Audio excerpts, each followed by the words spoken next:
Então, fala galera, ligado aí no nosso canal Futático 10. Estamos ao vivo aí mais uma vez, com uma resenha mais que especial aí com o Claudecir. Ele que é ex-volante do Palmeiras, do São Caetano, teve uma carreira bastante brilhante aí. E para começar essa resenha aqui, vou estar chamando meus companheiros, né? Lembrando que hoje a gente tem um desfalque aí do Bruno, que está retornando aos trabalhos. Vitor, chega para cá, dá sua boa noite para a galera aí. Boa noite, galera. Boa noite quem está acompanhando a gente. Boa noite, meus amigos que vão adentrar aí. Espero que a gente faça uma live produtiva. Boa, show de bola. Vamos estar chamando aqui para compor Lucas Zani, o nosso defensor do campo aqui. Fala galera, boa noite. Boa noite a todos que estão aí na live da gente aí. E vai ser uma live muito produtiva hoje, se Deus quiser. Nosso craque Claudecir aí. Boa, bacana. Ele que vem lá do Paraná, Diego Chincado. Dá sua boa noite para a galera. Boa noite, pessoal. Espero que hoje seja um bate-papo muito agradável. E muito boa noite, meus companheiros. Desejando que o Claudecir seja muito bem-vindo hoje para esse bate-papo muito especial. E para fechar a nossa seleção aqui, vamos chamar o convidado, né?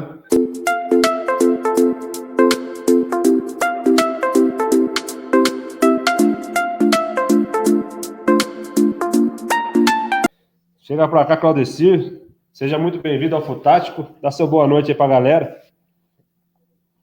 Boa noite, pessoal. Boa noite a todos de casa. Para mim é um prazer poder estar participando aí do Futáticos aí com vocês. E com certeza aí vai ser uma resenha muito boa. Boa, bacana. Aproveitar, já pode se apresentar para a galera aí, Claudecir, contar um pouco aí da sua trajetória no futebol, como jogador, como os seus planos atualmente. Fica à vontade aí. Então, iniciei minha carreira, né, aos 17 anos, nas categorias de base do noroeste da cidade de Bauru, né, cidade vizinha aqui onde eu moro, Barra Bonita, onde atualmente é minha residência fixa. Fiz minha base toda, né, no noroeste de Bauru, inclusive com um excelente profissional que foi o meu treinador, o Baroninho, que inclusive jogou no Flamengo, jogou no Palmeiras também, e aonde ali eu acabei me profissionalizando, né? O Noroeste foi um clube onde foi o meu primeiro degrau na minha carreira. Joguei 6 anos e meio. Depois, nesse tempo aí, em 96, eu tive uma passagem pelo Mojimirim, empréstimo por 4 meses. Na época, o treinador era o saudoso, né, Vadão, que nos deixou há pouco tempo. Depois acabei retornando para o Noroeste. Aí em 99 fui para o São Caetano, depois em 2001 fui para o Palmeiras, tive uma passagem também pela Portuguesa, né? E também pelo Kashima Antlers do Japão e 15 de Jaú. Boa, bacana. Você citou aí o Noroeste, o Juninho Martins já mandou uma mensagem aqui. Boa noite a todos do Futático. Claudecir começou comigo no Norusca, grande Noroeste de Bauru. Vamos lá, vamos Exato. começar. Juninho, o grande Juninho aí, um abração para ele, né? A gente só tem, galera, a gente só tem 27 anos de amizade só, né? Aí, Uma como já amizade aí que o diria, futebol nos deu, né? Esse é um irmãozão meu, um amigão meu, que a gente tá sempre em contato. Aí é isso daí que o futebol nos proporciona, né? Então é legal. Um grande abraço aí pro meu irmãozão, o Juninho Martins, que tá lá em Assis. bacana, já diria um amigo nosso aqui, aí é categoria, essas as amizades aí do futebol. Já tem uma mensagem aqui, ó, e aí, Lucas Monstro, deve ser jogador dele, então já pode começar as perguntas aí, Lucas. Deve ser zagueiro, né, Lucas? Esse aí é zagueiro, como é que você sabe? Só tem já zagueiro esse time, Lucas. Zagueiro ama você, cara. Os atacantes não entram, vai fazer o quê? Mas tá bom. Boa noite, Claudecir. A minha pergunta é relacionada ao Jair Pisserni, seu treinador lá no Palmeiras, no São Caetano também, né? Acredito que sim. Isso. Como é que era como é que ele era lá no treinamento? Como é que ele agia no treinamento? Porque a gente vê que ele é um cara muito explosivo, né? Que a gente olha na TV lá, é um cara muito explosivo. Como é que ele era no dia a dia lá? Então, falar do Jair Pisserni, eu posso dizer que, né, foi um paizão para mim, né, no futebol. Aprendi muito, tive a oportunidade de jogar com ele tanto no Palmeiras como no São Caetano. Aliás, no São Caetano foi, né, praticamente aí uma fase muito boa, né, no comando do Jair Pisserni, um treinador que realmente tinha o grupo na mão, né? A gente tinha um grupo de jogadores desconhecidos, mas que tínhamos um treinador como o Jair Pisserni que ali sabia, né, ter o grupo na mão. Acho que isso é importante para qualquer treinador, porque não é fácil, né, você trabalhar aí com 30 cabeças, cada uma pensa diferente, então você tem que ter o grupo na mão. E o Jair Pisserni, ele tinha isso na época de São Caetano, na época onde, né, nós acabamos aparecendo aí para o futebol, e o Jair Pisserni era um treinador que gostava, que jogava, né, um futebol envolvente, um futebol para frente. Tanto é, para vocês terem uma ideia, no coletivo, quando a gente jogava a bola para trás, ele parava o treino e dava a bola para o time considerado reserva, porque ele estimulava a gente jogar para frente, né, para o ataque. Tanto é que, né, o São Caetano, naquela época, acabou conquistando, né, o coração do torcedor brasileiro, ficando aí como segundo time, né, do torcedor brasileiro, porque a gente tinha um futebol envolvente, que jogava para frente, sempre em prol ao gol. Então o Jair, ele cobrava muito disso, né, de nós, e o que a gente fazia nos treinamentos, aí ficava fácil para a gente fazer nos jogos. Tanto é que a gente aí conseguiu chegar, né, a disputar uma final aí da Copa João Avelange, né, que é o atual Campeonato Brasileiro, onde o São Caetano, no ano de 2000, apareceu para o futebol brasileiro, graças, né, à comissão técnica que a gente tinha, através do Jair Pisserni, e também a gente tinha uma diretoria competente, né, que sabia trabalhar cada um dentro da sua função. Então, ali no São Caetano, né, além de ter um treinador e uma comissão técnica boa, tinha uma diretoria que dava total condição e respaldo para que a gente pudesse, dentro de campo, fazer o que a gente sabia, que era jogar futebol. E graças a Deus o projeto do São Caetano deu certo, que acabou aí chegando, né, a duas finais de campeonato brasileiro, né? Essa da Copa João Avelange, Campeonato Brasileiro,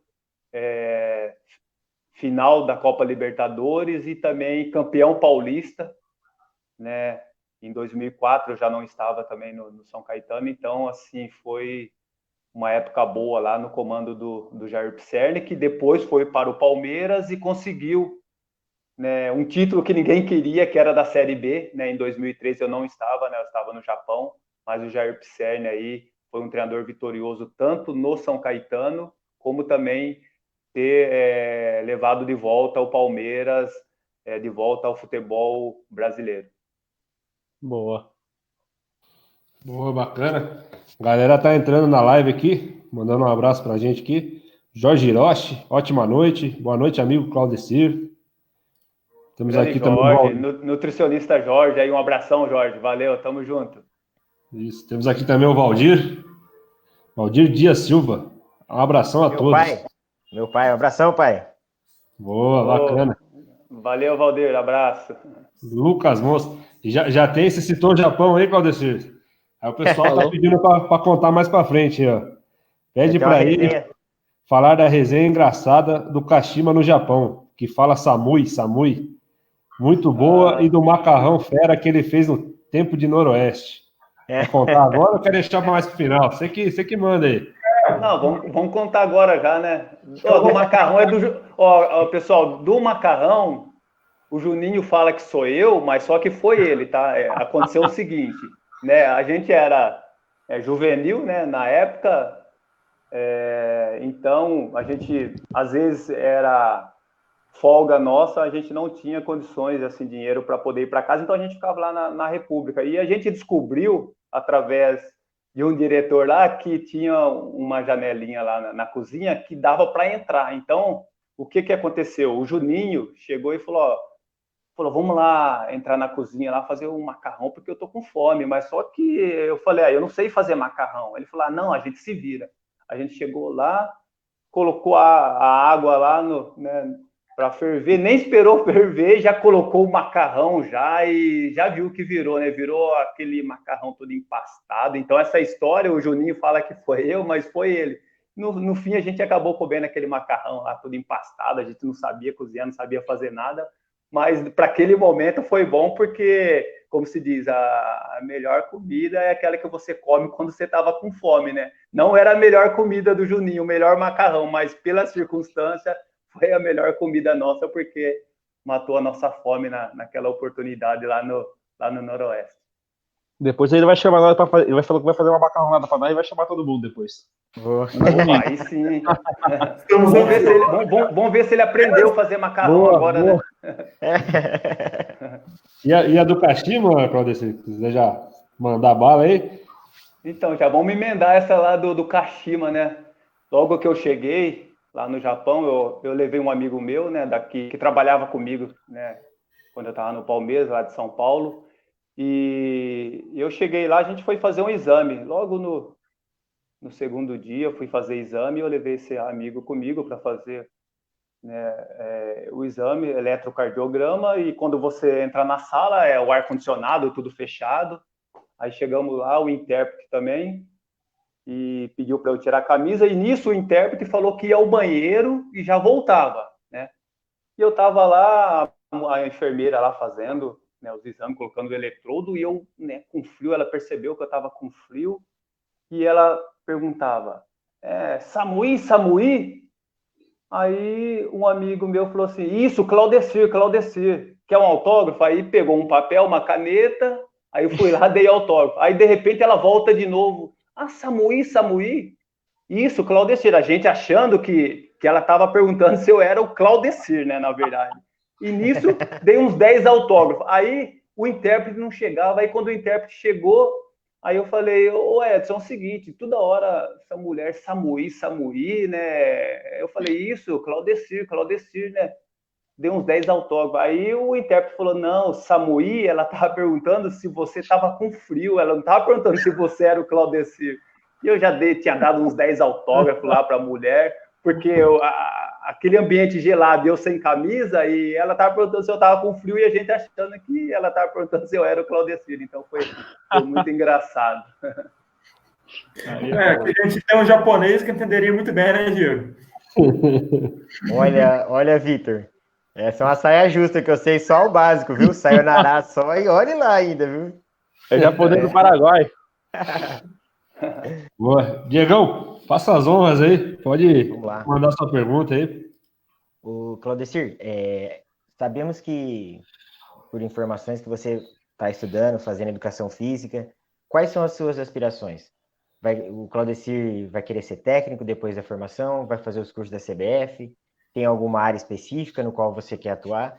E o que a faculdade está agregando que na sua vida profissional agora, que você pode vir a seguir, na sua carreira agora? Então, ô Diego, olha, na faculdade, assim, eu aprendi até a dançar. Uma coisa que eu nunca fiz na minha vida foi dançar. Então, eu tive que apresentar dança lá na faculdade, entendeu? Nossa, temos um dançarino aqui também. Até isso eu consegui. Tem um dançarino aí? Opa, então vai dançar aí. Tem mesmo? É mesmo, aponta aí, aponta o dedo aí. Grande Lucasani. É o Lucas. Vai dançar depois aí, Lucas, vamos ver, hein? Mas pé de valsa ele é conhecido. Legal. Então, Diego, para mim, assim, está sendo uma experiência muito boa, né? A faculdade, eu estou no 6º ano, né? Licenciatura. Se Deus quiser, em dezembro do ano que vem eu me formo, né? E para mim está sendo uma experiência boa porque está agregando o conhecimento da parte teórica, né? Porque quase 18 anos, né, na parte prática, então sempre é bom você estar aprendendo, né, a parte teórica. Então para mim está sendo muito legal, uma experiência muito muito boa. Assim, não está sendo fácil, é um desafio para mim, entendeu? Realmente um desafio esses 4 anos aí para estar me formando, mas graças a Deus aí já está findando. E a questão de ser treinador, assim, no momento eu não pretendo, né, ser treinador, no momento eu não pretendo. mas eu estou procurando aí estudar, né, aprender para quem sabe futuramente aí eu possa fazer um curso da CBF, que na verdade é o mais indicado hoje para você se tornar, né, treinador de futebol. Então você tem que fazer ali a licença C, B, a e a Pro, né, para você poder atuar como treinador. Então hoje eles exigem bastante, né, a CBF. Não basta apenas você, né, ter sido jogador,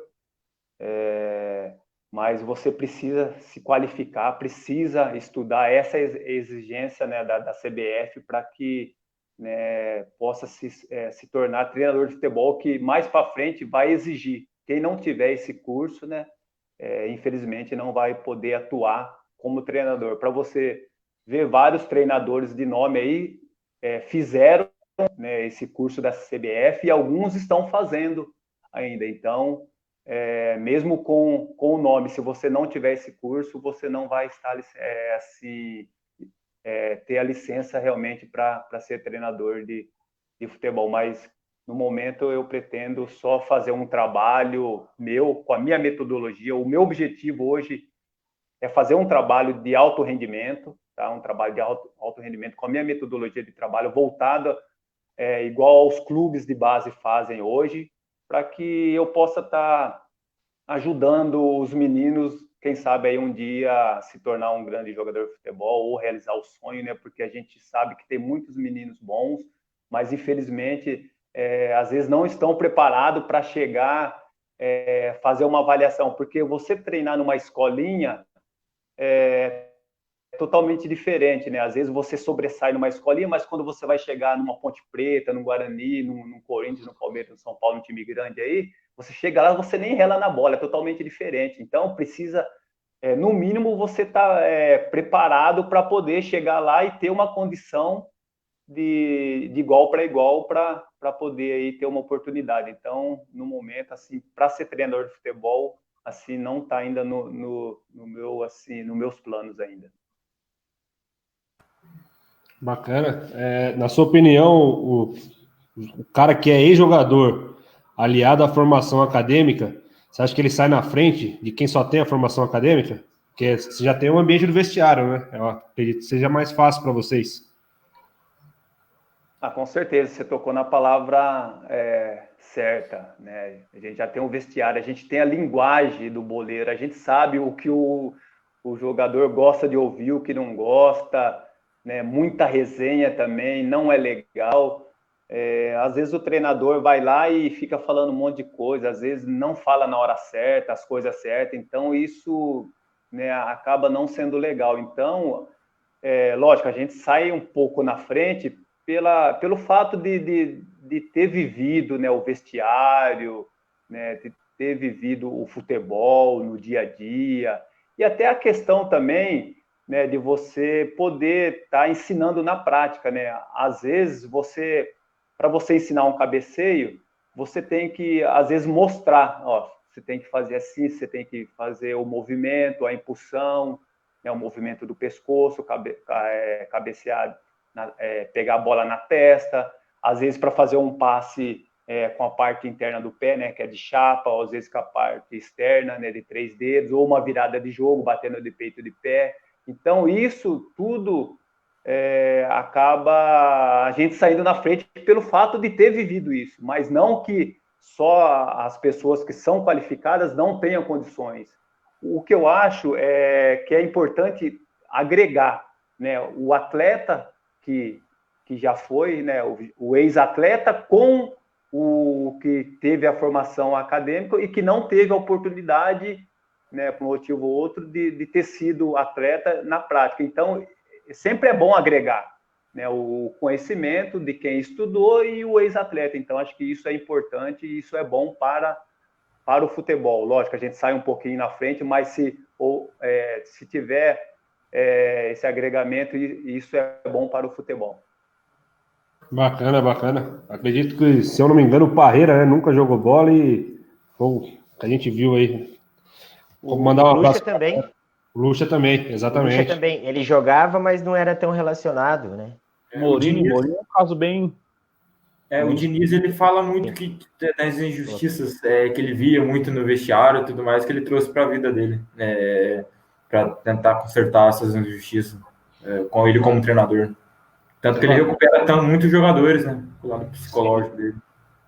Isso é importante. E isso que acaba até, né, sendo um fator bastante positivo, porque, assim, às vezes o que acontece, a pior coisa para o atleta hoje, uma das piores coisas, é quando o treinador ele vai e improvisa um jogador na sua posição. Ou seja, eu sou volante, aí ele vai, não me coloca, aí improvisa um lateral direito como volante. Isso é a pior coisa para o atleta, né? Então, quer dizer, então você não serve se está improvisando outro jogador na sua posição. Então, isso é complicado. Isso é uma coisa que tem que ser trabalhado. Com certeza, aí eu acho que o Diniz, né, tem isso daí, jamais ele vai fazer uma situação dessa, acredito, né, acredito eu, né, mas é bom porque a gente já tem aquela visão, já sabe mais ou menos como funciona, né, o vestiário, então isso é importante no dia a dia, o que o jogador gosta, o que o jogador não gosta,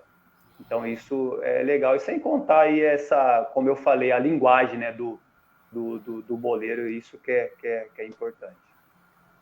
Boa. A rapaziada aqui, ó, mandando parabéns aí, ó. O nutricionista, o Jorge aqui, mandando parabéns. O Valdir mandando parabéns. Deve ser relacionado aí por você estar estudando, né, hoje. E aqui o Juninho mandou aqui que hoje ele faz um macarrão da hora e tá todo mundo convidado, hein? Primeiro macarronada do Futático. Vai ser difícil para reunir a galera, né? Porque um tá no Paraná, outro tá em Minas, né? E outro tá em São Paulo, então vai ser um pouquinho difícil, mas vai experimentar esse macarrão para ver se ele aprendeu a fazer, vale tudo, né? Oh, bacana. Vitão, a palavra é sua. Com certeza. Boa noite, Valdecir. Uma honra tê-lo aqui. Obrigado, então. Qual foi o jogo mais importante da sua carreira como atleta? Então, tive alguns jogos, né, importantes, né? Eu posso citar vários aqui, mas o que ficou marcado mesmo, né, não só para mim, mas para o torcedor palmeirense, foi no torneio Rio-São Paulo 2002, naquele clássico entre Palmeiras e São Paulo, né, no Morumbi, onde todos, né, lembram que o Alex fez aquele gol que ele deu, aquele gol de placa, né, aquele golzinho, né, aquele golzinho. A gente lá. Estava citando hoje esse jogo aí, eu falei com o Gui, no bastidores aí. Ele deu o chapéu no zagueiro, no Rogério Ceni, né, e fez aquele gol. E eu tive a felicidade de não só ter a honra de estar ali dentro de campo e ver, né, essa pintura de gol, mas também tive a oportunidade de fazer o segundo gol nesse jogo. Nós vencemos, né, por 4-2, então um jogo muito importante, um jogo que vai ficar marcado para mim também, né, até pela importância do clássico, né, se tornar um clássico Palmeiras e São Paulo, por esse belo gol do Alex, e também a questão do vestiário, também o lado motivacional, né, a questão do Luxemburgo, que para mim, né, juntamente com o Jair Pisserni, foram os melhores treinadores no qual eu tive a oportunidade de trabalhar, né? E nesse jogo, depois da oração, a gente fechou a roda ali, que é normal, né, nos abraçamos, e o Luxemburgo, ele pegou uma bola, ficou ali no centro ali da roda, levantou essa bola e pediu para que todos nós olhássemos, né, naquela bola e mentalizasse como se fosse um prato de comida. E ele foi falando um por um dos nossos jogadores, e ele chegou em mim e falou assim: ó, Claudio, você tá vendo essa bola aqui? Quando você for disputar com o Kaká, você não vai estar disputando apenas uma bola, você vai estar disputando um prato de comida. Então, se você perder essa disputa de bola, essa dividida, o Kaká vai ficar com o prato de comida, vai comer e você vai ficar com fome. Então, ele passou essa parte motivacional, foi falando para cada um dos jogadores, aí falou assim, ó, se a gente neutralizar o ponto forte do São Paulo, e se a gente explorar o ponto fraco do São Paulo, a gente tem grande chance de sair daqui com uma grande vitória. E foi o que aconteceu. Aos 30 minutos, né, do primeiro tempo, já estava 3-0 para nós, né? O Magrão fez o primeiro, eu o segundo, o Alex o terceiro. Então, assim, o lado motivacional foi muito importante, é muito importante também, principalmente nesse jogo, né? O Luxemburgo, nesse quesito aí, é um cara espetacular, trabalho de campo também, treinamento assim no dia a dia, né? A linguagem dele, a motivação dele, a postura dele, né? A autoridade que ele tem, o domínio que ele tem sobre o grupo também é muito importante. Então, assim, esse jogo do São Paulo foi marcante aí, porque foi um jogo aí que, com certeza, aí, sempre quando se fala de clássico, Palmeiras e São Paulo, sempre lembram desse jogo. Então, eu fico muito feliz aí de ter participado desse jogo, que com certeza vai ficar marcado na minha história e na minha carreira. O Luxemburgo vem realmente, né, vem destacando até nos últimos dias, tempos aí atuais. Citavam muito que ele tinha sido ultrapassado, mas bem interessante aquele jogo contra o Flamengo, até do Vasco. Ele dá para motivacional, a parte motivacional que ele fez lá, dá para ver que o cara é diferenciado mesmo. Isso é importante, né? Essa parte motivacional, como eu falei, né? Esse jogo aí foi fundamental para nós, né? Foi muito bom, legal mesmo, e deu certo, né? E deu certo, e graças a Deus que deu certo. E o Luxemburgo é um treinador que ele estuda, né, o adversário. Eu lembro que ele falava para nós assim: vocês vai acabar o treino aqui, vocês vão embora para casa, vai estar com a família, e eu também vou para casa, mas só que eu vou dormir 3 horas da manhã, o Luxemburgo falando. Por quê? Porque eu quero ver a maneira que nós vamos jogar, eu vou estudar o adversário, entendeu? Então, esse é o diferencial também do treinador, né? Ficar estudando o adversário, criar um sistema de jogo, né? A mudança também de sistema de acordo com o jogo. Às vezes você arma um esquema e de repente você toma um gol logo de cara, aí você tem que mudar totalmente, entendeu? Então tem tudo isso, e o Luxemburgo, né, tá tendo a oportunidade de novo aí, né, de ter uma chance aí no futebol, e com certeza aí ele vai dar a volta por cima e vai ser aí, voltar a ser aquele grande treinador que ele foi aí pro futebol brasileiro, para a seleção brasileira também. Bacana. Show de bola. O Clodoaldo Aguiar tem uma pergunta para você aqui.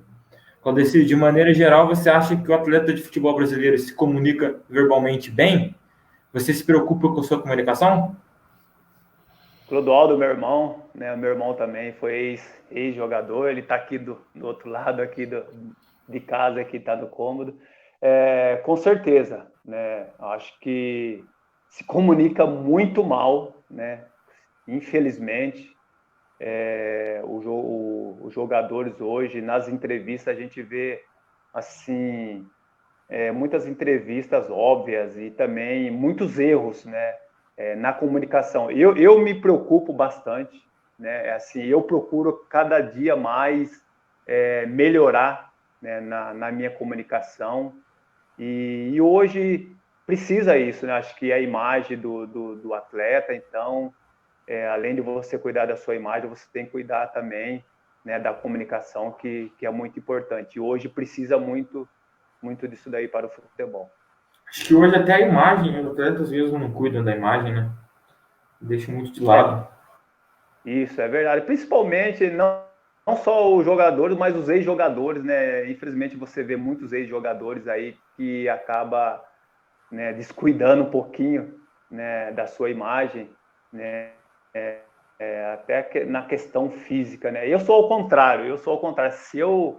Se eu deixar de comer, eu perco bastante peso. Então, eu tenho que comer para eu manter o peso. Eu sou já diferente, né, de muitos jogadores que pararam hoje, que ganharam peso, né? Até a genética. E eu, graças a Deus, tenho uma genética boa, mas realmente tem que se cuidar, né, da imagem, porque é muito, muito importante. Principalmente os jogadores que estão em atividades. Da imagem, principalmente também na questão extracampo também, né? Fora de campo, né? Porque hoje você está monitorado, principalmente hoje com a tecnologia. Hoje qualquer coisa que você faz de errado já está na rede social. Então tem que se preocupar muito com isso, porque é a imagem do atleta e também a imagem do clube.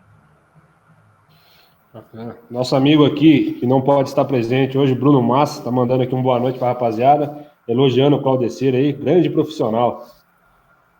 Valeu, abraço, Bruno. Claudecir, minha pergunta, cara, a gente vê aí a evolução da posição dos volantes, né? Hoje o volante, ele chega mais dentro da área, né? Só que, eu andei pesquisando aí, na sua época você fazia isso muito bem, né? Você foi apontado como sucessor até do César Sampaio, no Palmeiras, e você batia de área a área, fazia gols importantes. E como você vê essa evolução da posição? Hoje o volante, ele não é mais aquele famoso cão de guarda que fica ali parado só, né? Hoje ele tem que tanto organizar o jogo como marcar. A gente até brinca aqui, né, com isso.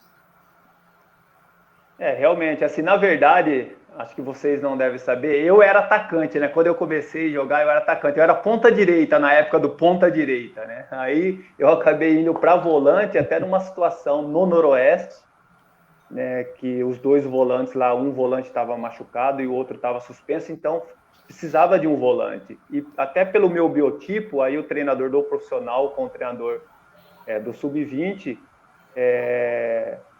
fizeram um teste comigo para me colocar naquela função como volante para ver se ia dar certo. Aí eu subi para o profissional, fiz uma semana de treinamento, né? Graças a Deus deu certo.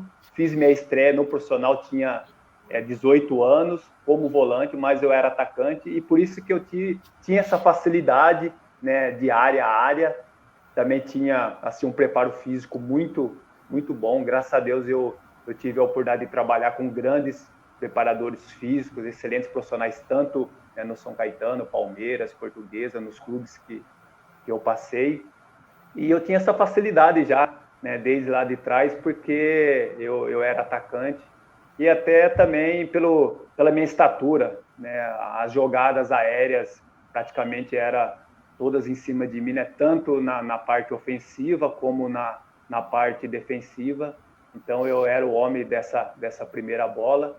E o futebol hoje tem que ter volante nessa característica, né? A gente viu aí o próprio Paulinho, né, Elias, né, que fizeram aí nos seus clubes atuações assim como volante que saía, né, para o ataque. Isso atrapalha até a marcação do adversário, porque normalmente os jogadores adversários eles estão preocupados em marcar os meias, e quando o volante ele sai como elemento surpresa, então praticamente ali, se for ver, vai confundir a marcação, vai ficar um homem a mais para marcar, então acaba sobressaindo. E eu tinha essa facilidade e graças a Deus deu certo, e por ter sido, né, o volante moderno naquela época, fez com que o meu futebol aparecesse, né, de não só ser um marcador, mas um volante que fazia gols, e isso que fez com que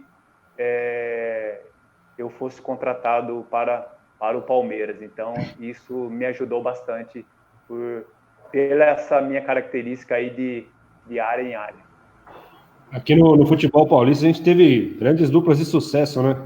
Que era Josué e Mineiro, depois veio Ralf e Paulinho. Qual foi a melhor dupla que jogou com você? E qual a melhor dupla de volantes que você viu jogar? Então, eu tive a felicidade de jogar, né, com vários jogadores, principalmente ali como volante, né, que eu me dei muito bem, principalmente no início da minha carreira, o Claudinho lá no Noroeste e o Pedro. Mas eu posso destacar dois jogadores, né, que praticamente aí eu me dei muito bem, que um foi o Magrão, né, no São Caetano, a gente fez uma dupla muito boa, o Magrão me ajudou muito, né, até na minha chegada no São Caetano. E depois o Magrão acabou sendo contratado para o Palmeiras, depois eu fui em seguida também, né, até para formar essa dupla no Palmeiras. E o outro jogador foi o Adãozinho, logo com a saída do Magrão para o Palmeiras, aí chegou o Adãozinho, e também tive, né, momentos bons com o Adãozinho ali, como volante ali do meu lado. Então posso dizer que o Magrão, né, e o Adãozinho foram dois jogadores ali no qual eu formei dupla, que eu me saí muito bem aí, onde eu pude aí cada vez mais, né, cada jogo mostrar um bom futebol com esses jogadores do meu lado.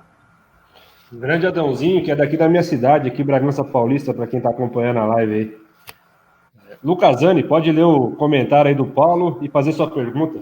Sim, o Paulo Ricardo tá falando que passou raiva com você. Claudecir, já passei raiva lá no Anacleto. Fui ver o jogo contra o Corinthians e você fez logo dois gols. KKK. Legal, boa lembrança, ô Paulo. Desculpa aí, Paulo, mas fazer o quê, né? Mas você ficou bravo naquela época, agora você tá tranquilo comigo, né, Paulo? Não, mas foi legal, uma lembrança boa. E nesse jogo, o saudoso Mário Sérgio, né? Que infelizmente nos deixou lá, né? Isso, ele era o nosso treinador. E nesse jogo eu joguei como líbero, eu joguei como terceiro zagueiro, para vocês terem uma ideia. Então ele armou um esquema para eu jogar como líbero, para eu ter total liberdade para subir ao ataque. E eu tive a felicidade, né, nesse jogo de fazer 2 gols, né, os 2 primeiros gols, acho que em 10 minutos já tinha feito os 2 gols, e a gente venceu esse jogo por 3-1. Naquela oportunidade até a torcida do Corinthians protestou, né, contra o Parreira, contra o Doni, que era o goleiro, o Chaide também. Então, assim, foi muito bom para mim, né? Um jogo assim memorável também por ter feito 2 gols, que foi muito importante também na minha carreira. Legal. Agora, voltando naquela época. Pode falar. Desculpa, Lucas, interromper. O Robson Costa fez uma pergunta bacana, o Robson que estudou com nós, que final do mês provavelmente vai estar aí. Posso ler antes do Lucas fazer a pergunta, pessoal? Claro. Pode. Qual a importância de um modelo de jogo para uma sequência vitoriosa de uma equipe? A exemplo do São Caetano no final dos anos 90 e início dos anos 2000. Então, hoje eu acho que, né, algumas equipes, alguns treinadores, né, no caso, eles acabam assim jogando com 3 zagueiros, 2 volantes assim de marcação, né? Os times hoje, a maioria querem jogar por uma bola ou querem jogar ali se defendendo o máximo para não perder, ficam mais preocupados para não tomar gol do que fazer gol. O que era diferente lá na nossa época, né? Para você ter uma ideia, praticamente eu era o volante mesmo de origem do São Caetano, e eu era o jogador que mais ia para frente. E como eu falei no começo da entrevista aqui, da nossa live, o Jair Pisserni, ele dava total liberdade e cobrava isso, que a gente tinha que jogar para frente. Então, cada treinador tem uma característica. Infelizmente, o futebol mudou muito, né, nos anos para cá. Hoje, os treinadores estão mais preocupados em se defender do que atacar. Muitos jogos aí, infelizmente, são decididos em bola parada, porque o jogo é tão amarrado, tão truncado, que às vezes a jogada, a vitória sai numa cobrança de escanteio, numa falta, né, na bola aérea. Então, isso é ruim para o futebol. Hoje, poucas equipes, né, jogam aquele futebol, né, envolvente, aquele futebol para frente, até pela questão aí eu falei de às vezes em se preocupar mais em não perder do que, né, não tomar gol do que fazer gol. Mas eu acho que tem que jogar para frente, porque o futebol é o gol, né? O objetivo é o gol, então tem que jogar para frente. Lógico, tem equipes que não têm peças, às vezes a gente falando daqui, né, mas às vezes ali no dia a dia de treinamento, às vezes o treinador não tem peça importante ou peça que entre dentro do esquema para que ele faça esse esquema para que seja um time ofensivo, né? Então tem tudo isso aí também, tem que levar em consideração. Boa. Agora, voltando um pouquinho lá nos anos 2000, o São Caetano chegou à final do Brasileirão, né? Que era, daquela época era João Avelange. Falar do João Avelange, mas era Brasileirão. E como é que foi essa campanha? O São Caetano chegar lá na final? Foi bastante sofrida? Como é que foi? Explica um pouquinho pra gente, conta um pouquinho pra gente daquela campanha lá. É uma campanha vitoriosa, né? A gente saiu da Série B, né? O campeão e o vice da Série B se integrava, né, aos times do Brasileirão. E naquela oportunidade o Paraná Clube, né, foi campeão da Série B e nós fomos vice.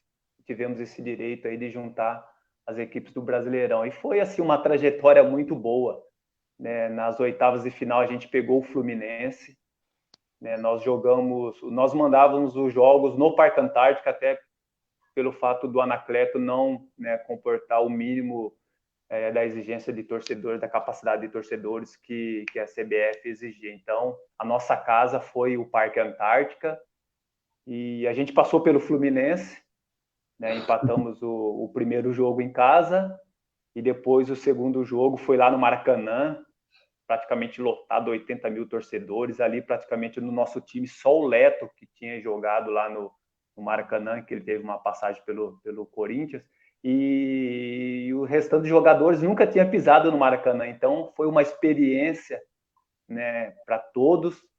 Eu lembro que quando a gente chegou no vestiário, estava se trocando lá e a torcida gritando Nense, e já naquela adrenalina, né, 80 mil torcedores ali gritando, e já é aquela pressão. E conseguimos, graças a Deus, com um golaço do Ademar, quase do meio da rua, né? O Ademar não chutava quase nada, né?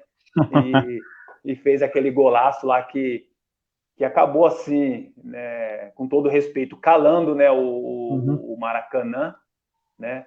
E depois a gente foi para quartas de final contra o Palmeiras, aí praticamente nós 2 jogos fora de casa, né? Porque a gente estava jogando contra o time da casa. Fizemos 2 grandes jogos, né? Tanto é que o primeiro jogo nós vencemos por 4-3 e o segundo jogo nós empatamos 2-2 e acabamos, né, passando para a semifinal. Saímos aplaudidos tanto o São Caetano, né, nós, como o Palmeiras também, aplaudidos de pé pela torcida do Palmeiras, até pelo futebol apresentado. Para você ver, o primeiro jogo 4-3 e o segundo jogo 2-2, 2 jogaços, né, praticamente aí 11 gols foram em 2 jogos, entendeu? Então, quer dizer, foram 2 jogos assim brilhantes. Aí depois a gente foi para a semifinal, né? A semifinal contra o Grêmio, né? O Grêmio que tinha Ronaldinho Gaúcho, tinha o Zinho, que já tinha sido campeão mundial, tinha Anderson Lima, Anderson Polga, o Darley, um timaço. Aí a gente empatou, né, o primeiro jogo em casa e depois nós fomos lá pro Olímpico, lotado também, e foi aonde no começo do jogo, pressão total, né, tanto do time do Grêmio como da torcida do Grêmio, e aos 15 minutos de jogo o Grêmio já abriu o placar. Eu sinceramente, achava que a gente ia tomar uma goleada, até pela circunstância ali no momento, né, do jogo, mas graças a Deus ali a gente conseguiu equilibrar o jogo, empatamos, viramos e vencemos por 3-1. Saímos aplaudidos lá também pela torcida do Grêmio, né? Eu lembro que lá no aeroporto, quando a gente estava se preparando para voltar para São Paulo, tinha torcedor gremista nos parabenizando pelo futebol e dizendo que ia torcer para nós, né, na final. Então, ali a gente viu que a gente poderia realmente, né, conquistar, né, o título, até pelo futebol envolvente que a gente estava fazendo. Principalmente ter eliminado o Fluminense, eliminado o Palmeiras, o Grêmio, e depois foi o Vasco, onde, infelizmente, né, acabou acontecendo aquela queda, né, do alambrado. O primeiro jogo nós empatamos 1-1, lá no Parque Antártica, né, o gol do Romário. Romário era um jogador diferenciado, eu posso dizer aí que Romário foi um dos grandes jogadores aí que eu tive a felicidade de jogar contra, o baixinho diferenciado mesmo. Eu falo que de 10 bolas que sobra para ele na área, 9 ele coloca para dentro do gol, porque o cara é diferenciado. Empatamos, né, 1-1 no Parque Antártica. Depois, o segundo jogo, eu só não entendi porque não foi direto para o Maracanã. Eu ia te perguntar isso aí exatamente agora. Por que não foi para o Maracanã? Foi para São Januário, né? A lógica seria o Maracanã, já direto. Aí eu entendi que já era aquela pressão que o Vasco já queria fazer, né, com o Eurico Miranda, que praticamente mandava, né, no futebol. Então, para vocês terem uma ideia, que acabou sendo pressão, quando a gente chegou lá em São Januário, a gente quando chegamos lá para descer do ônibus, ficamos 10 minutos dentro do ônibus até esperar fazer um cordão de isolamento ali, a PM, porque a torcida do Vasco estava fazendo pressão, não queria nem deixar a gente sair, né, do ônibus. E chegamos lá, entramos no vestiário, parecia que tinha acabado de passar tinta lá no vestiário, cheio de tinta fresca, né? Pressão total. Os caras fizeram de tudo, Lucas. Os caras fizeram de tudo ali para pressionar nós fora de campo. E para piorar, o normal, quando você chega no vestiário, você vai fazer o reconhecimento do gramado. Aí quando a gente desceu lá o túnel para ir lá abrir o portão para entrar pro gramado, tinha cadeado, tinha corrente, tava fechado, parecia que a gente tava num presídio. Nem deixaram a gente fazer o reconhecimento, e o pior de tudo era ficar dentro do vestiário com aquele cheiro ruim, aquela tinta fresca, entendeu? Pouco tempo que o pessoal tinha passado, então fizeram uma pressão total para que, né, pudesse nos abalar psicologicamente, para que a gente dentro de campo não viesse desempenhar, né, um grande futebol. Só não entendo por que o Vasco fazer isso com a gente, né? O São Caetano estava surgindo. E para vocês verem, no papel, o Vasco, só para você ter uma ideia, um timaço. O ataque era Euler, Romário e o Viola no banco. O meio de campo deles era Jorginho, Nasa, Juninho Paulista, Juninho Pernambucano e tinha o Pedrinho no banco. Na zaga era o Júnior Baiano e tinha o Mauro Galvão na reserva. Era o Júnior Baiano e o Odivan. Para você ver, assim, né, não precisava, né, disso daí, né, dessa pressão. E a gente entrou dentro de campo, a gente não se intimidou com isso, e isso serviu praticamente de combustível, uma motivação a mais para nós, para que dentro de campo a gente pudesse mostrar dentro de campo e saber que extra-campo não mudaria nada. E 25 minutos de jogo, a gente estava dominando o jogo, a gente estava jogando no campo do Vasco, tanto é que o Ademar já tinha chutado uma bola na trave, e a gente tinha tudo para sair dali com o título. E o Romário também tinha acabado de sentir uma lesão, né, tinha acabado de ser substituído, aí a chance de a gente sair ali com uma vitória era muito grande, até pela questão da saída do Romário, mas infelizmente, poucos minutos depois da saída dele, acabou caindo, né, o alambrado, né, cedeu o alambrado, o torcedor caindo ali para dentro do campo, depois que a gente ficou sabendo que tinha quase 5 mil torcedores, além da capacidade normal né, lá do estádio de São Januário. Quer dizer, isso é uma imprudência, isso é uma falta de responsabilidade, né, falta de respeito ao ser humano. E o pior de tudo que aconteceu foi o Eurico Miranda ali dentro do gramado, discutindo com o governador na época, o Antony Garotinho, sobre a questão da continuação do jogo. Tinha muitos feridos, crianças chorando no colo, sangue ali, e o Eurico Miranda pedindo para que retirasse os torcedores para que desse o reinício, né, da partida, para que continuasse a partida. Né? E o Garotinho falando que não. Tanto é que o Eurico Miranda falou, você manda no estado, você é o governador do estado. Aqui no estádio quem manda sou eu, vai ter jogo sim. Aí o Godoy chegou no Garotinho e falou, e aí, vai ter jogo? Ele falou, não vai ter jogo. Então o Godoy apitou lá, encerrou o jogo. E a gente não tinha nem condições, né, psicológicas de continuar o jogo. E nem de segurança pelo fato do alambrado ter caído e ter vindo aquelas pessoas feridas, ambulância, bombeiro, um monte de gente lá socorrendo. E foram várias pessoas. Então, assim, foi um episódio ali que muito triste. Graças a Deus que não teve nenhuma vítima aí, né? Assim, não teve uma coisa pior, né? Foi mais assim algumas lesões que aconteceram ali, coisas normais.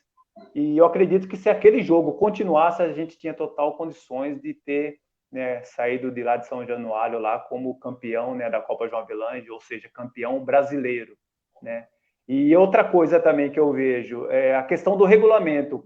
O regulamento é normal, quando acontece algum incidente, né, o time mandante acaba, né, sendo punido, ou seja, acaba perdendo ponto. Então, naquela oportunidade, se fosse cumprido o regulamento, com certeza, né, a gente teria sido campeão lá, mas a gente estava surgindo naquele ano, São Caetano estava aparecendo para o futebol, então a gente não tinha força nem dentro de campo, nem fora de campo para poder reivindicar isso, né? E depois acabou, né, acontecendo tudo isso, a gente voltou, nem sabia que ia ter o terceiro jogo, né? O Vasco continuou treinando, eu já tinha me apresentado no Palmeiras, eu já estava treinando do Palmeiras, de repente acaba o treino lá, o diretor chega, Claudio, você vai ter que voltar para São Caetano. Eu já não entendi nada, eu falei, não, nem cheguei no Palmeiras, vou ter que voltar. Aí ele explicou que chegou um ofício, um documento que ia ter o terceiro jogo lá no Maracanã, que eu tinha que assinar ali um seguro, que eu tinha que retornar para o São Caetano para poder jogar esse jogo da final. O Ademar já tinha assinado contrato na Alemanha com o Stuttgart, teve que voltar. O César, o nosso lateral, tinha acertado já com a Lazio da Itália. O nosso lateral direito, o Japinha, já tinha acertado o contrato com o Bahia. O time inteiro já estava em outra sintonia, né, Sérgio? Isso, já estava em outra sintonia. O meu foco estava, né, no Palmeiras. Né? E aí a gente nos reunimos uma semana para treinar, né, daquele jeito, enquanto o Vasco já estava treinando já há muito tempo, já sabia que ia ter o terceiro jogo. E depois a gente se reuniu, treinou. Chegamos lá no Maracanã, 40 graus, né, até conseguimos equilibrar o jogo ali, o primeiro tempo, aí depois o segundo tempo ali, a gente acabou perdendo por 3-1. E a gente fica triste pelo fato, né, de todo esse episódio, né, de tudo isso que aconteceu, porque o Vasco não precisava disso, o futebol não precisava disso, né? Então a gente ficou muito triste porque a gente poderia ter saído campeão, né, naquele ano, mas infelizmente com tudo isso que aconteceu, né, é lamentável, a gente fica triste porque, né, isso praticamente 20 anos atrás já acontecia isso daí, então isso é triste para o futebol e só restou a gente lamentar pelo ocorrido. Exatamente. Victor? Diego, você tem uma pergunta? Eu tenho sim. Pode mandar bala. Claudecir, como foi jogar com o Marcos, goleiro ídolo do Palmeiras, e com o Alex, que na minha lembrança foi um dos últimos meias que o Brasil teve? No qual você citou ele. Isso, para mim foi uma realização de um sonho, né, Diego? Assim, quando eu cheguei no Noroeste, eu tinha 2 objetivos, né, na minha carreira. Um dia jogar numa equipe grande, independente de qual equipe fosse, né? E a outra era jogar fora do país. Graças a Deus, eu consegui realizar esses 2 sonhos, de vestir a camisa do Palmeiras e a do Kashima Antlers do Japão. E para mim é uma emoção muito grande. Para vocês terem uma ideia, na minha apresentação, quando eu cheguei, né, no meu primeiro dia no CT, eu parei o carro no estacionamento, de repente, quem para do meu lado? O Marcos, goleiro. Aí já desci do carro, ele já deu a mão para mim e falou, Claudecir, seja bem-vindo. Não teria uma recepção melhor do que essa, né, do Marcos. E de repente chega no vestiário, estou me trocando lá e de repente o Alex chega do meu lado e começa a se trocar, quer dizer, aí começa a passar um filme, né, na cabeça de toda aquela trajetória até chegar ali, as dificuldades que eu passei no começo. Então, assim, muito gratificante, né, ter jogado com o Marcos, ter jogado com o Alex, o próprio Ars, né, com grandes jogadores que vestiram a camisa do Palmeiras, seleção brasileira.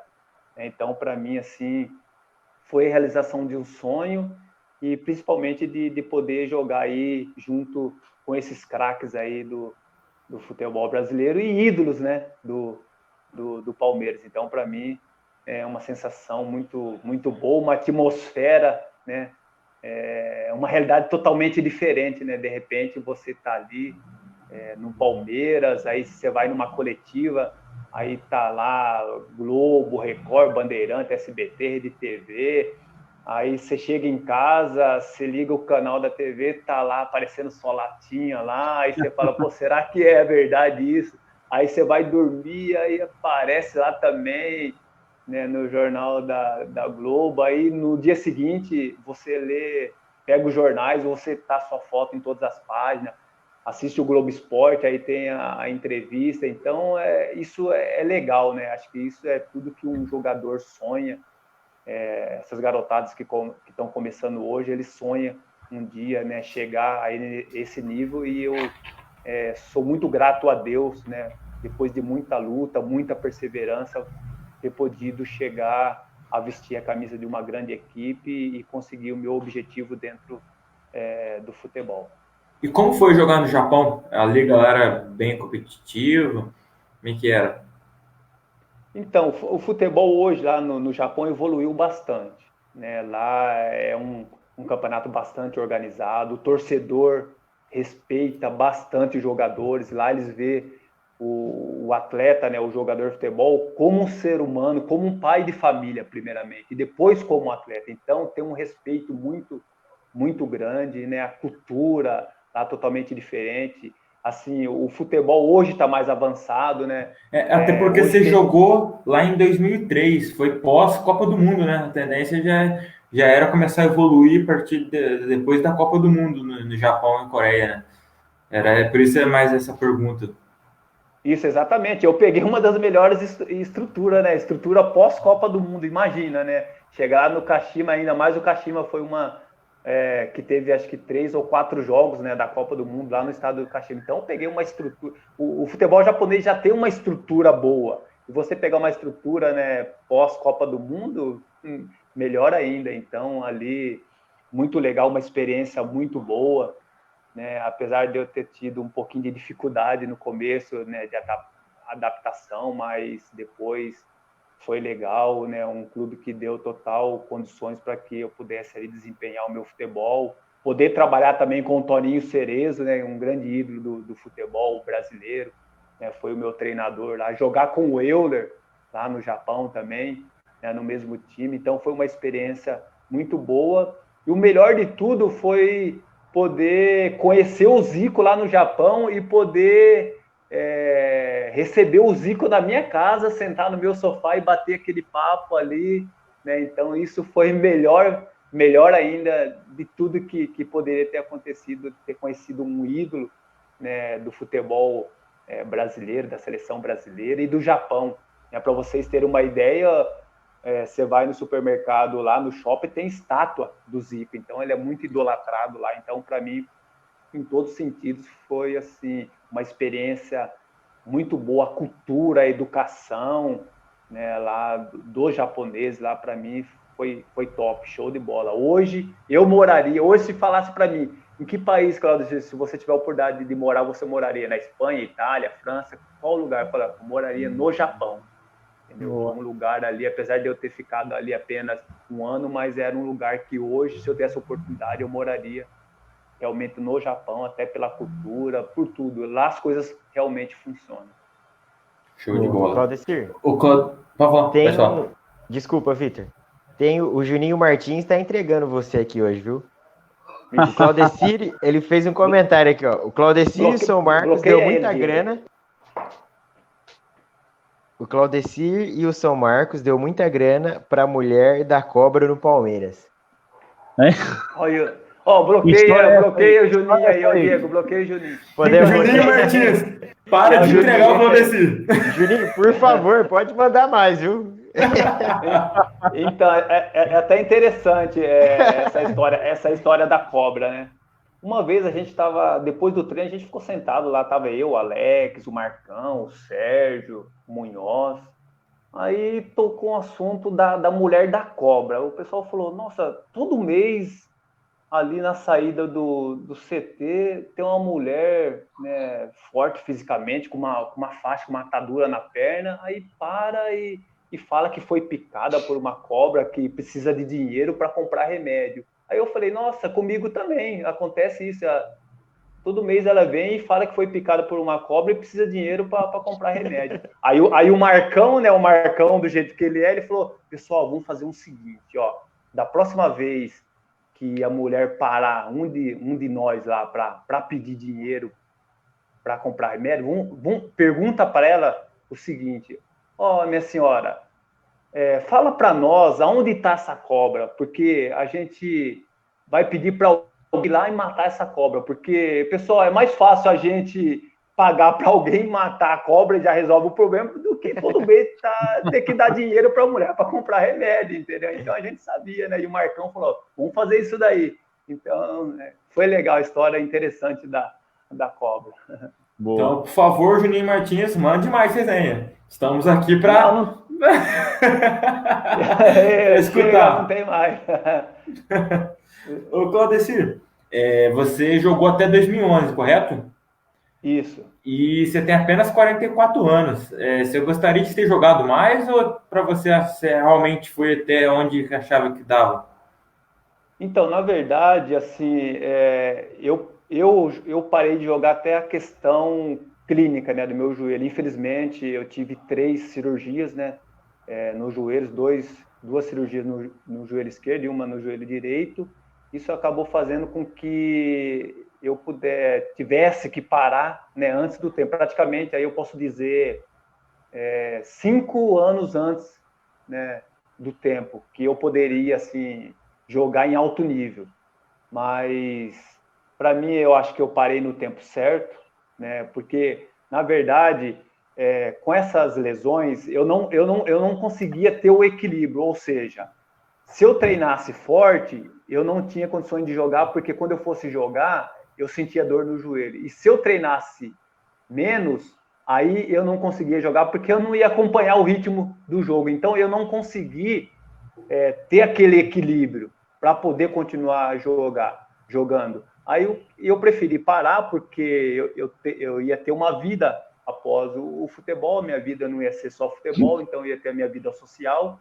Então eu resolvi, né, parar de jogar para poder aí, ter a minha vida normal, aí, porque senão poderia agravar as lesões. Tanto é que eu joguei muito tempo com infiltração também, né, no joelho, muita dor. Então eu jogava, não sentia dor, porém eu sabia que isso estava ocasionando, assim, como se diz, estava agravando a minha lesão, porque chegava no dia seguinte eu não conseguia nem andar. Então eu preferi parar antes do tempo para poder ter uma vida normal aí pós-carreira, né? Que eu posso dizer que é uma outra vida, né? A gente tem, jogador de futebol tem 2 vidas, uma vida, né, no futebol e outra vida pós-futebol.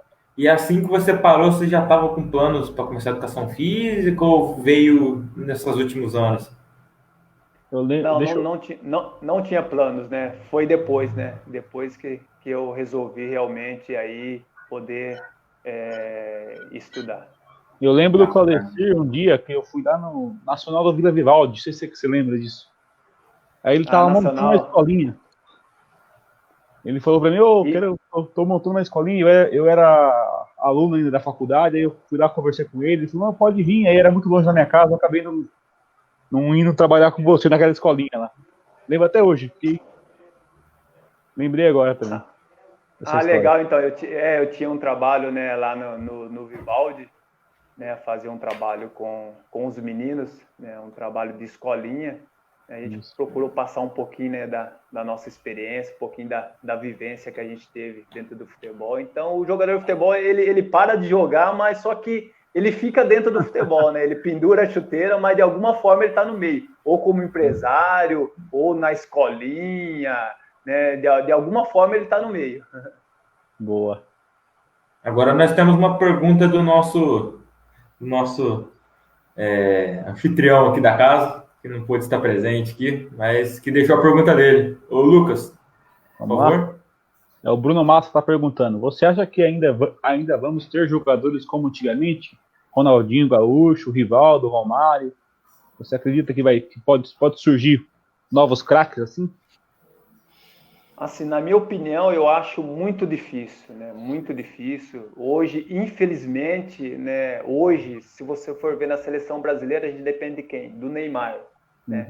Que é totalmente diferente, né? Nas seleções de antigamente que você tinha, né? Romário, né? Você tinha Ronaldinho Gaúcho, você tinha o Ronaldo Fenômeno, Roberto Carlos, Cafu, né? Então, se dividia a responsabilidade e era uma equipe, assim, uma seleção equilibrada. E hoje, infelizmente, dependemos, né, do Neymar. E dificilmente, né, surgirão outros jogadores aí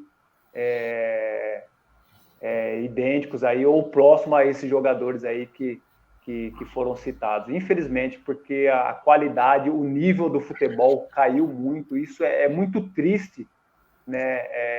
Poder falar, tá falando isso daí. Infelizmente, hoje, na minha opinião, nem sempre os melhores estão jogando. Tem muitos jogadores bons que jogam em divisões inferiores, que mereciam e poderiam ter uma oportunidade em times grandes. Infelizmente, hoje, você vê muitos jogadores que vestem camisa de times grandes, que, na minha opinião, que não tem nenhuma condição de estar, né, nesses times grandes. Infelizmente, o futebol hoje virou mais comércio, né, do que qualquer outra coisa. Hoje o empresário, não falando mal do empresário, mas hoje o empresário coloca o jogador ali, aí tem uma proposta, ele pega e já negocia o jogador, não está nem aí com o clube, né? Então, hoje, infelizmente, a gente não vai conseguir aí ter grandes jogadores. E fora o mental, né? O mental dos novos jogadores, hoje em dia, já vem todo abalado desde a base. Os jogadores fazem besteira atrás de besteira. Hoje precisa se fazer um trabalho bem assim, bem mais estruturado na categoria de base. Hoje estão pulando etapas. Tem garotos de 16, 17 anos que já está subindo para o profissional, entendeu? Psicologicamente ele não está preparado para uma pressão. Às vezes ele está ali jogando no sub-17, sub-20, é uma situação. Agora você jogar no profissional é uma outra situação. A pressão é grande. Um ou outro jogador, com a sua personalidade, acaba, né, saindo bem. Mas, infelizmente, hoje, muitos jogadores novos que estão não só indo para time grande, subindo para o profissional, mas também saindo para fora do Brasil. E a gente acaba perdendo esses jogadores porque acabam pulando etapas. Até pela essa situação, né, do investidor vai lá, investe no garoto, aí já tem que subir para o profissional, aí já tem que vender, então, infelizmente, acabam visando mais o lucro do que, assim, pensam mais no lucro do que no próprio clube. Por isso que, infelizmente, hoje o futebol, aí, o nível técnico caiu bastante. Boa. Antes da gente ir para o nosso quadro, chegou um comentário aqui do Juninho Martins. Vitor, pode ler para a gente aí? Com certeza, até ressaltar aqui, Juninho. Paraguaçu, aqui pertinho de Varginha, hein?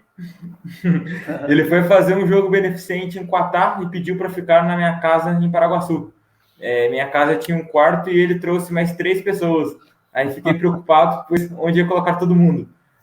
Mas ele, com toda humildade, disse: eu vou ficar na sua casa e se eles não quiserem, vão pro hotel. Humildade pura esse meu irmão. Não, Juninho dispensa comentário. O Juninho, para vocês terem uma ideia, sempre quando a gente tinha folga e tinha condições, ou ele vinha para Barra Bonita, né, em casa, ou eu ia para Paraguaçu, né, na casa dele. Então, o Juninho é uma pessoa, e não só ele, como a família toda dele, sempre me recebeu muito bem, e por isso que a gente tem essa amizade aí, essa intimidade até hoje. E, como eu falei, 27 anos, né, de amizade, então isso é bom, que uma das coisas boas que o futebol me proporcionou. Show de bola. Bacana.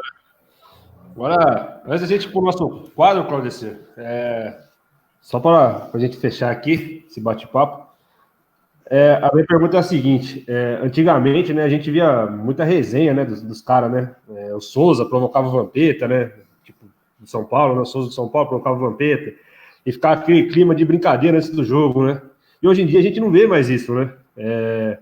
Na sua opinião, por que acabou isso aí? E você pode contar alguma resenha daquela época de vestiário aí, que você presenciou?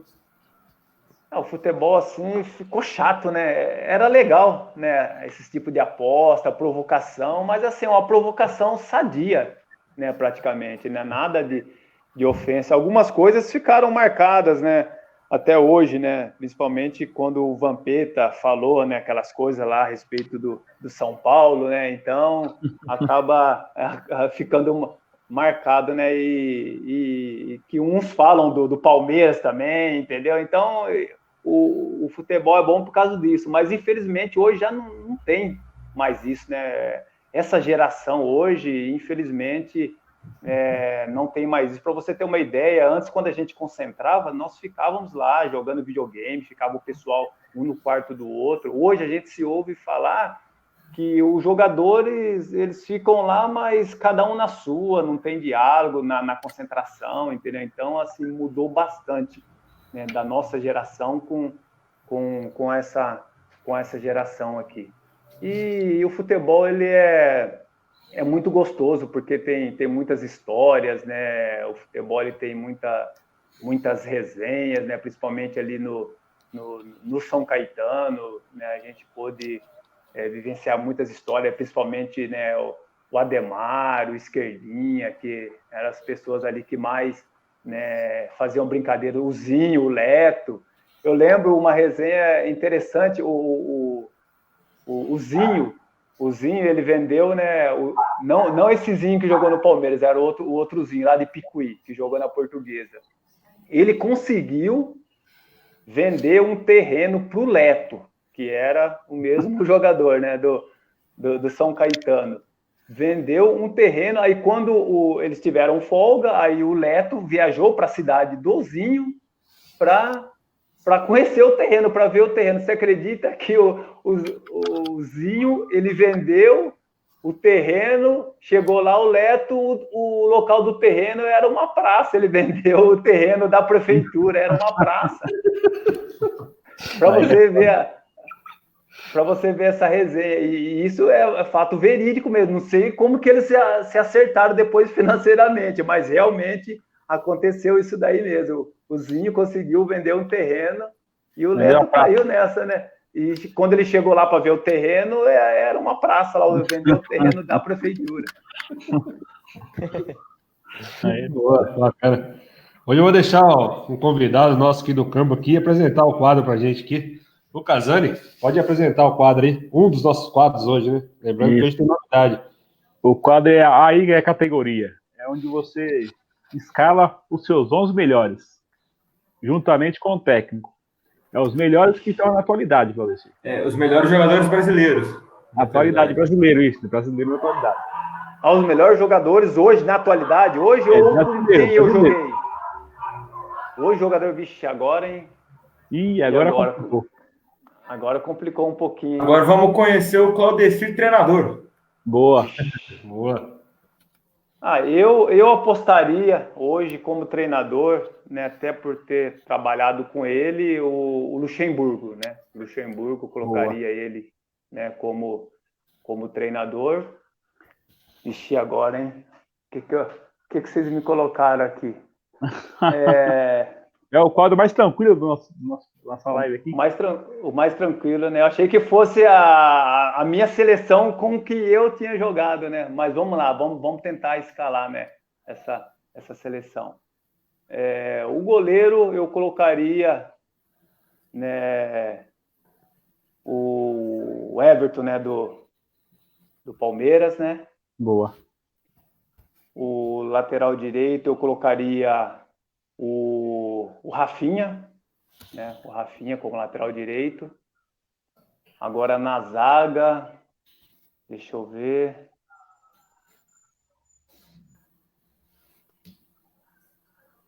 Na zaga.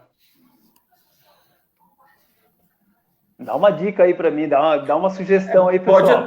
Pode atuar na Europa, lembrando, viu? Marquinhos, Thiago Silva, Jeromel. Pode atuar. Pode atuar, né? Não, então, a minha zaga eu colocaria hoje, né, o Leandro Castan, né? Colocaria o Leandro Castan, que eu gosto muito, né, do futebol dele.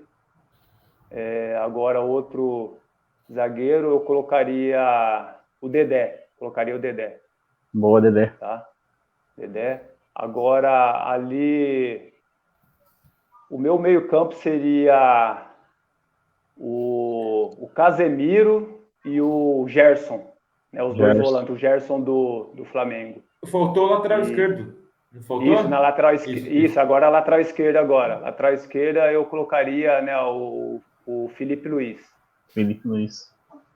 Agora os dois meias, agora quem eu colocaria? Eu já vou colocar o meu ataque, tá? Vou colocar Beleza. O meu ataque. colocaria o Dudu, tá? Dudu. O Dudu e o Gabigol, né? Aí é fera, hein? Aí agora os 2 meias que eu colocaria agora, pô, ia colocar o Alex, né? Mas o Alex já parou, né? Ah, aí seria categoria, hein? Aí sim seria categoria. Agora os 2 meias, quem que eu posso colocar aí? O menino Ney, não? Deixa eu ver aí. Everton Ribeiro? Ó, eu colocaria ali, até por ter jogado juntos ali, eu colocaria o Neymar, né? Colocaria ali como um meio atacante e o Diego. Os dois, como já jogaram juntos, colocaria os dois. Boa. Show de bola. E treinador, o Vanderlei Luxemburgo, treinador. Tá aí, ó. Jogador Luxemburgo. Tá aí a seleção dele aí. Everton do Palmeiras no gol, Rafinha do Flamengo, Leandro Castan e Dedé, a dupla de zaga, e Felipe Luiz na esquerda. Casemiro, Gerson, 2 meia, Neymar e Diego. No ataque, Dudu e Gabigol e Luxemburgo comandando essa seleção aí. Boa. A rapaziada aqui mandando aqui, ó. Você quer falar a sua seleção que você jogou junto? Que você jogou junto? Só ler os comentários aqui antes. Pode ler. Dos meus amigos. Me mandaram embora do Futástico, vou entrar na justiça. É nada, Brunão. Tá no governo aí. Em breve você tá de volta, Brunão. Quer falar a sua seleção, Claudio? A seleção Isso, eu vou falar minha seleção. Marcos. Boa. Marcos. Lateral direito, Arce. Na zaga, eu colocaria ali o Dininho. Tá? O Dininho e o Capone, que eu joguei com ele no Mojimirim. E na lateral esquerda eu colocaria o César, do São Caetano. Ali do meu lado, ali como, né, volante, ficaria... Ali no meio ficaria eu, Adãozinho, Magrão e o Alex. Né? Ficaria ali como um losango ali. E na frente, Túlio Maravilha e Ademar. Boa. Técnico. O treinador? Técnico Jair Pisserni. Jair. Antes da gente fechar... Pega. Ele fazia assim na beira do campo. Pega. O pega. Ficou famoso esse pega-pega aí do Jair Pisserni. Antes da gente fechar, vamos para as rapidinhas do Futástico. Só um minuto aqui, ó. Juninho Martins, reserva do Marcos, eu. Isso, o Juninho Martins, Juninho goleirinho. Coloca ele como reserva do Marcos. Boa. Isso aqui é bem simples, Francisco. São algumas perguntas, respostas curtas ou uma frase. Fica a seu critério aí, beleza? Pode soltar? Okay. Defina Claudecir.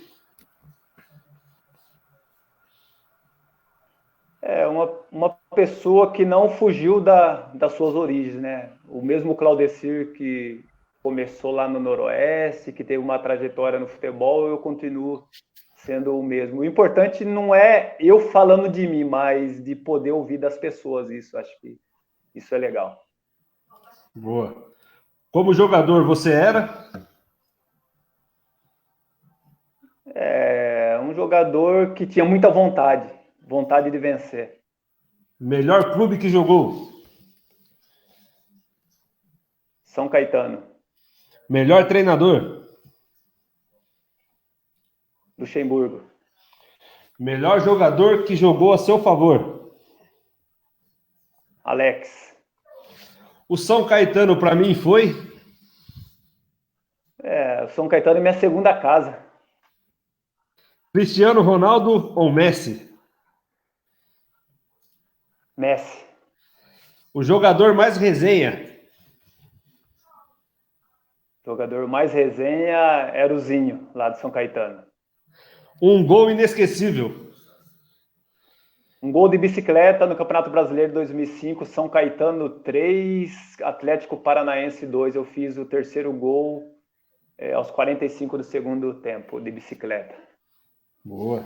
No futebol, para mim, só faltou.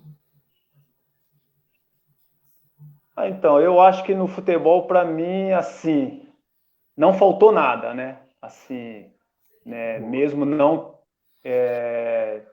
ido para a seleção brasileira, que eu fui até cogitado, né, pré-convocado, na verdade, mas, assim, para mim no futebol, acho que não, né, não faltou nada. O jogador mais difícil de marcar. Eu posso citar 2 jogadores aqui, né, no qual tive que marcar mano a mano. Foi o Kaká e o Ricardinho, que hoje é comentarista da Sport TV. Boa. Após a graduação, eu pretendo. Poder fazer, colocar em prática, né, tudo aquilo que eu aprendi, né. O Palmeiras, para mim, foi. A realização de um sonho, né, de quando eu comecei a jogar, então foi a realização de um sonho de vestir a camisa dessa grande equipe. Para fechar, para o Brasil ser hexa, o que falta? Precisa deixar o individualismo e ser mais coletivo, né? Porque infelizmente hoje o futebol brasileiro ele é muito na individualidade, né? Aposta muito na individualidade dos jogadores, né? E o futebol não é isso, então precisa mais coletividade. Boa, bacana. Lucas Zani, suas considerações finais. Quiser comentar algo aí em cima do que o Claudecir respondeu aí agora. Foi tranquilo, né, Claudecir? Sossegado. Não, foi tranquilo, show de bola. Boa. Não, tá tudo tranquilo. Ele falou todas as verdades aí. Queria agradecer ele aqui imensamente, nós a ter atendido a gente aqui. E obrigado mesmo. Só engasgou, Claudeci, no Messi e Cristiano Ronaldo, né? Sim. Né? Isso aí é por. Os dois diferenciados, né? Os dois diferenciados, né?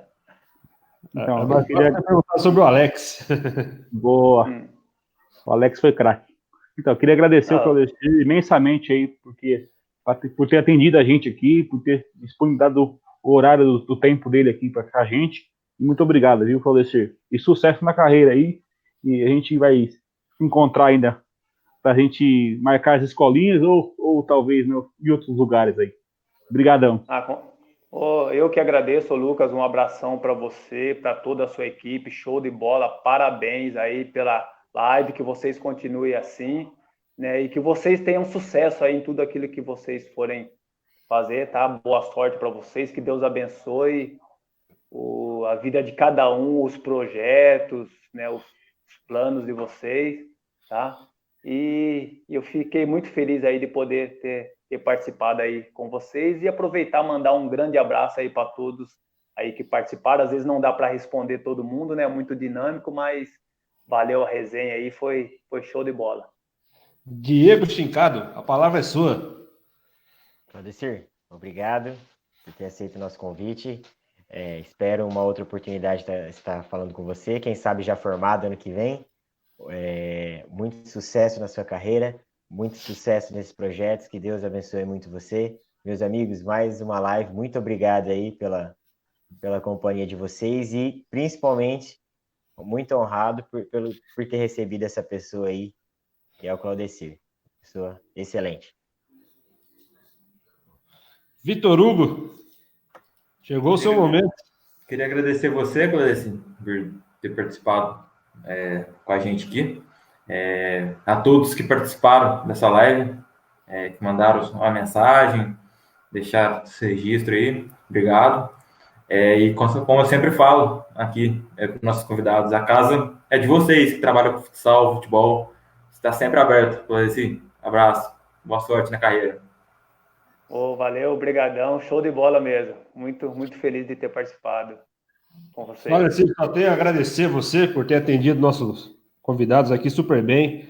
Acredito que a galera de casa aí gostou bastante da resenha, o pessoal interagiu bastante. Um abraço pro Juninho aí, seu parceiro, que mandou mensagem. O Jorge, nutricionista, entre outros convidados aí. Fica à vontade aí para fazer suas considerações finais. Então, para mim, né, foi um privilégio, né, de ter participado, e porque isso é um reconhecimento de tudo aquilo, né, que a gente fez, né, dentro do futebol. Então a gente fica feliz de ser lembrado por vocês, né? Então, é muito gratificante poder bater esse papo, né? E poder estar mais próximo e poder falar um pouquinho, né? Dos bastidores da carreira, que é difícil a gente falar, né? Quando a gente está jogando, às vezes a entrevista é rápida, então esse bate-papo aqui foi gostoso. Então, para mim, me sinto muito honrado aí de ter participado com vocês. Show de bola mesmo. Bacana. As redes sociais, Claudecir, tem Instagram, Facebook, pode divulgar aí.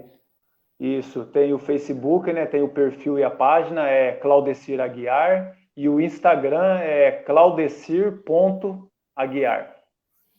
Boa, bacana. Sigam lá, rapaziada. Pessoal, é isso. Vocês viram que rendeu hoje aí. Estamos chegando aqui a 1h30 de live. Acredito que todo mundo tenha gostado aí.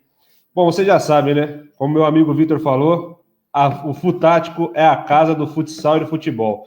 Siga o Futático _10 aí no Instagram. Se inscreve no canal lá, Futático 10. Ativa a sineta. Já tem conteúdo novo lá com o Guaíba, preparador de goleiros do Carlos Barbosa. E amanhã vai estar lá o conteúdo com o Claudecir. Beleza, rapaziada? Encerrando por aqui. Um abraço e semana que vem tem mais. Valeu, fui!